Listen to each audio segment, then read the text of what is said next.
ever been to a fair? I've been to a fair, like when I was a kid, and I'd go visit my dad. We'd always go to the fair in Quindaro, and it was a nice fair. Had a lot of things, but what it didn't have was the freak show. You know, where they had the bearded lady and all that stuff that we see in the movies. Well, back in 1904, in St. Louis, Missouri, several events, well, one event, which was the fair, but several features in there were basically a human zoo. So today, when that doesn't make sense, we're going to talk about the human zoos. So, I want to let you know now that this is going to be very, probably emotional for some people.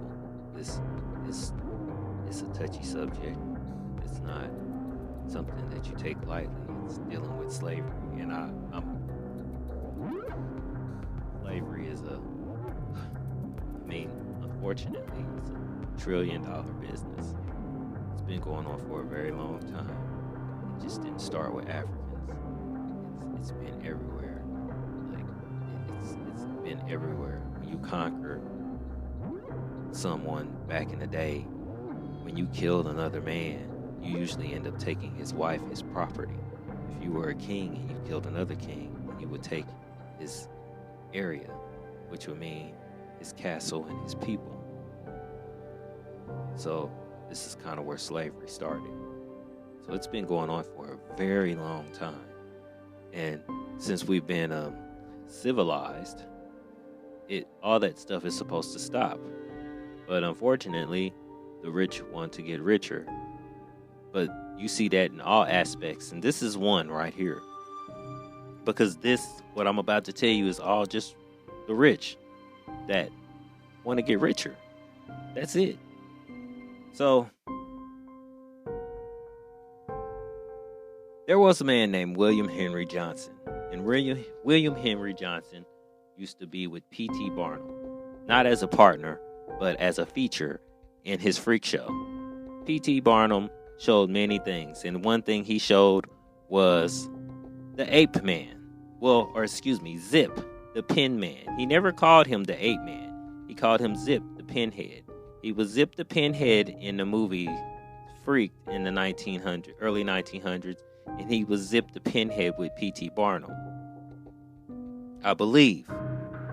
I know when he got with the other gentleman, whose name is William McGee. William McGee changed his name to the Ape Man. So this is all when I'm gonna say Darwin, the evolutionary theory, evolution. When you evolve, they wanted to know where it began. How did it begin? What's the next step after evolution? What's the next step after you come from this? What do you do when you come from that? And then after that, and then from that, because they've been always wanting to know who is the superior race. It's still going on now because all this stuff that's going on right now. That's all I see is who wants to be superior. I've been told lots of times that black man is God. I've been told that the white man is the devil. I've been told so many different things. And I'm just saying what I'm told. What I believe the devil is everywhere. I believe the God is everywhere. And you're supposed to reach for God, not the devil. But sometimes the devil comes to you. But you have to be strong and fight that devil. You have to want to fight that devil. It's hard. I understand. But you have to. So, back to the story. So, this gentleman, William McGee, decided that he wanted to go to Africa and get some pygmy people. He basically went out there with guns and captured him some pygmies and got them out there and put them on showcase at the World's Fair. So when the people went to the World's Fair, when all these white people went to the World's Fair, because they were all white, there were probably some other colors in there, but when you look at the pictures show you they're all white. And this was entertainment back then, because like it was still the industrial age, so TV wasn't really in there yet. Radio probably was. Yes, radio definitely was, but TVs were definitely not in this age. This is an industrial age, so like families get out. There's nothing really to do. You either got to read a book, write a book, and go outside, do some farming, go to work. You probably don't work that much because you're probably making good money because the world was a different place back then, and financially and everything, like everything was different. So they needed entertainment, so that was their entertainment. Their entertainment was taking people from their homes, from other countries, and putting them in cages and bringing them for the world to see, as long as you could pay admission to get in. They also had Kraos, the missing link, which was a Southeast Asian girl who had a disease where she's furry. Congo the Ape Man, and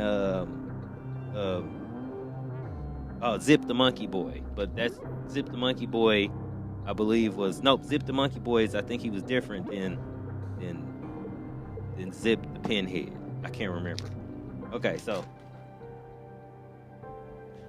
so there's another gentleman in here, Ernest Haeckel.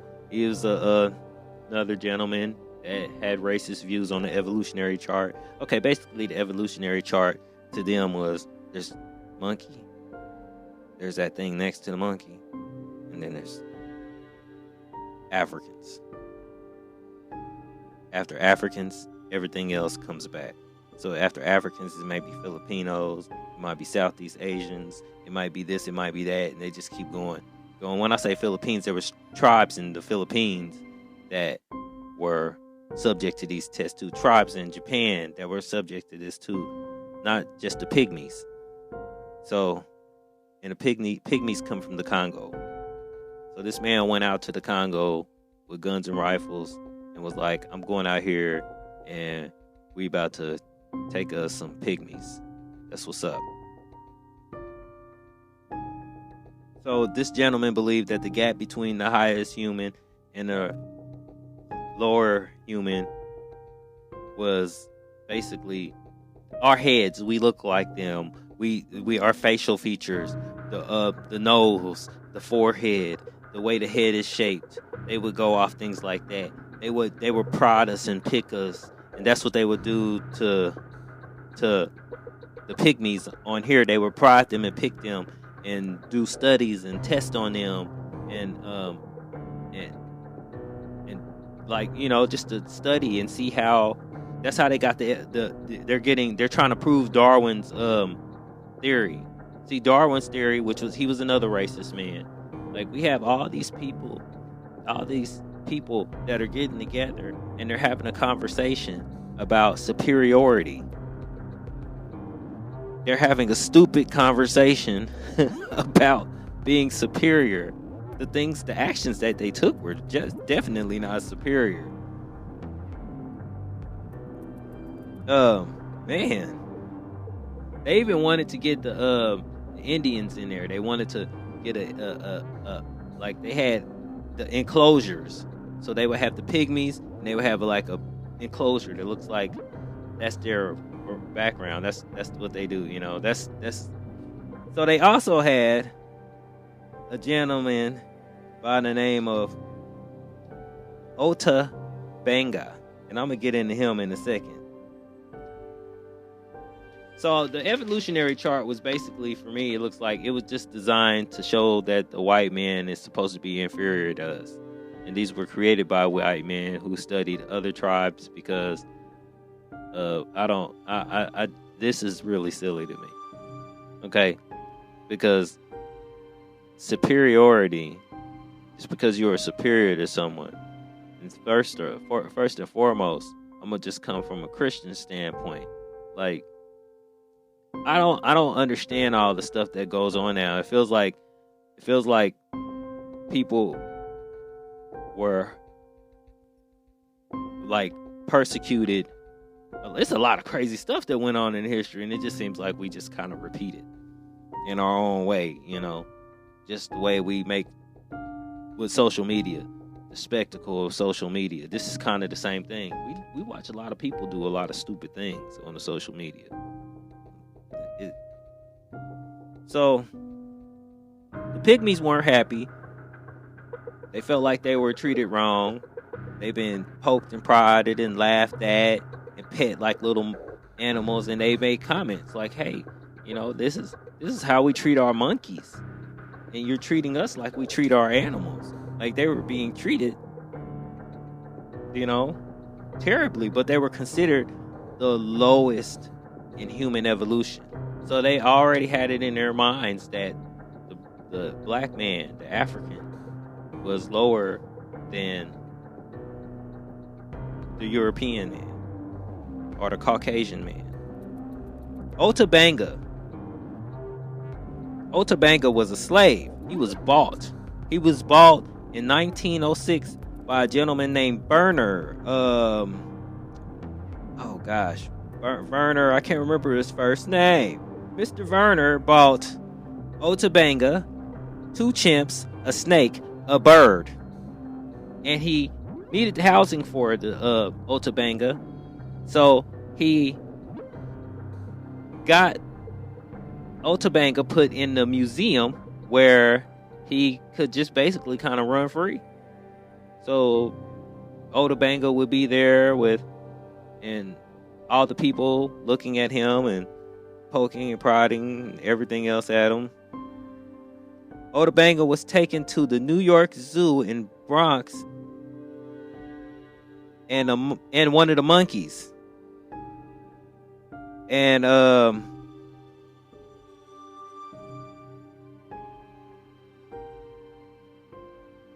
wow, sorry, I had this in my head how I was gonna put this out, but it's kind of different because there's so much more. Like, I can't stay focused on that one thing because there are like so many things I want to just put out there. He drew in a lot of money. He drew in 250,000 people, probably $250,000 or more when he first showcased at the museum, where this man wanted not only Ota Benga, and he didn't only have he had Ota Benga. All the rest of them were back. They took them back to their civil if they survived. See, that's another thing. At this fair, the scientists have permission to study them, and sometimes they don't make it, and so they have deals with other people, like oh gosh, the places that take bodies and study them. The science, if you donate your body to science and they study you, so people get to study you. So they were back then, they were studying and trying to see who's inferior. So these people were taken from their homes, and they were studied and shown off to the world as if they were pets, as if they were animals, and then they sent them back home if they lived, and if they didn't, they studied them. So that's so messed up. Okay, so the New York clergy, they were horrified by all this. They're learning about all this stuff, learning about Ota Benga and everything that's going on with him. Like he's not being treated right. He's being treated like an animal, just like the other ones. But other than the other ones, he was actually someone's property now. See, you got to go back to that property. So Robert Stewart MacArthur, he is the head of the New York Calvary Baptist Church. He was protesting to get him freed and educated because he didn't understand why you have him in a cage. He's not free and he's not educated. So James H. Gordon, the superintendent of Howard Colored Orphanage in Brooklyn, he started fighting to get the boy free. You know, being that he was trying to use him, they were trying to use him to prove Darwin's theory of evolution of Negroes were more related to the monkey than the white man. That's all this was. Okay, Samuel denied, and that's Samuel Werner. That's the gentleman. I said his last name. See, Samuel denied that he put Oda on display for everybody to see. So they're going and they're fighting about this, trying to get him freed. And he's the guy who's got him is like, no, you know, he's not property. He's free. He's happy. You know, he's good. Y'all tripping. You know, he wants the public to see him. He's not an animal, but you know, he just wants that. And then he starts saying like, hey, Darwin's theory, that's garbage. I don't believe in that. This isn't for that. This is for, you know, this is for the people to see. He's gonna go home, you know, just lying. So they reached out to a gentleman named George McQuillan Jr. He was the mayor at the time, and his father was some general who was trying to overthrow Abraham Lincoln in the time that he was president. He once announced that he was not in favor of billy goats and black people and refused to see or help them free Ota, referring to them to the New York Zoo Society. That's a Mason Garden. He was another gentleman, and he refused. And the New York Times, back in the day, I'm not saying nothing.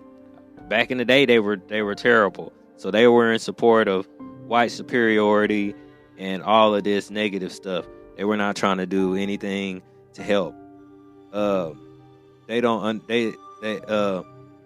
They said they don't understand the emotion that's put into the issue, claiming that the pygmy was, you know, he needed to go to school would be torture for him to be going to school or something. Like they don't everything. They just wanted. There was one half that just wanted them free, and then there was another half that just wanted them because they wanted money, and they wanted to prove a point, which was not true. I mean, we got to go back to the science that they've pulled out, and realize that we're all equal and we're all coming from the same thing. There is no superiority. You are not superior to me. You know, hey, you might be smarter, you might be faster, you might be stronger, you might be able to drive better, you might be able to sing, you might be able to belch really long, but this doesn't make any sense. Just the stuff that this dude is going through, you know. So September 16th, a crowd of 4,000 came to the zoo in order to see Ota Benga. The mob chased Ota around the zoo, howling and cheering and yelling and poking and tripping and laughing at him till he shot an arrow. He made a homemade bow and arrow, and he started shooting arrows at the people. Finally, he was caught and sent back to his cage. Finally, he was sent to Howard because the guy got enough of it. Because after that was enough. He's killing white people. You have to stop him. You can't do that. He was shooting arrows at us. That's crazy. That's crazy. That Negro is crazy. He needs to stop that. Stop that. Please don't do that. So that's basically what happened. Man. And so he So he killed himself. 10 years later, they moved him. First they moved him to Howard, then they moved him to a place in Virginia. Then 10 years later, he shot himself to death. So this man is, well, I mean, he wouldn't have been around this time anyway, but he talked about going home, but he couldn't go home because home was in the Congo and World War One was starting. See, all this other stuff on the outside was going on with racism going on. Say, that's really funny that we're living in the time right now that we are, and the things on the grounds that we stepped on. So we got to make sure that in life, that seriously we pray. For one, whatever you believe, just pray. If you don't believe in God, pray. You have to believe in God. I mean, if you don't, I mean, that's on you. Hey, I can't judge you. I'm not going to judge you. But what I'm going to tell you is this world has so much blood on it. You have to be filled with something positive. It's important. It's important to find the beauty in something. If a lot of people I know always say I don't go to Forest Park. I've been there. I didn't realize till like much later. It's kind of hard because the zoo is right there. So, you go to the zoo. That's a part of that history that's in there.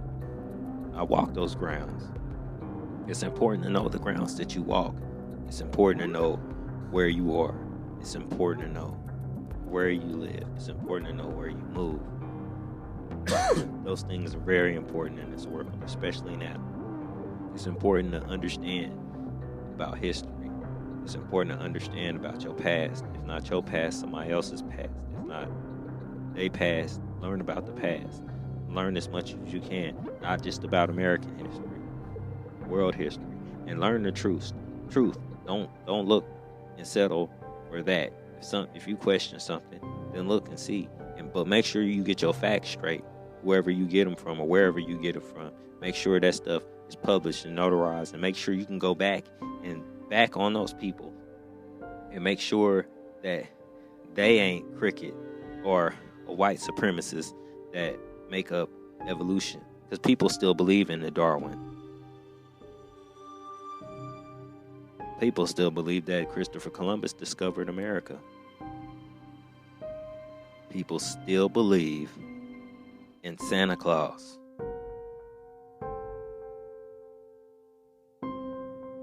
So, this is to everyone, black, white, whatever you are, whoever you are out there in this world. Love yourself and love others. Be careful of the ground you walk on and the people that you disrespect. Make sure you spread as much love as you can out there, because we are walking on blood. We are walking on where someone else has stumped before. The houses we moved into, someone else has been here. We don't respect the ground that we live on. So let's start respecting the ground that we live on and respecting the God that made it and gave it to us. I love you all. Have a good night. That doesn't make sense. I'm out.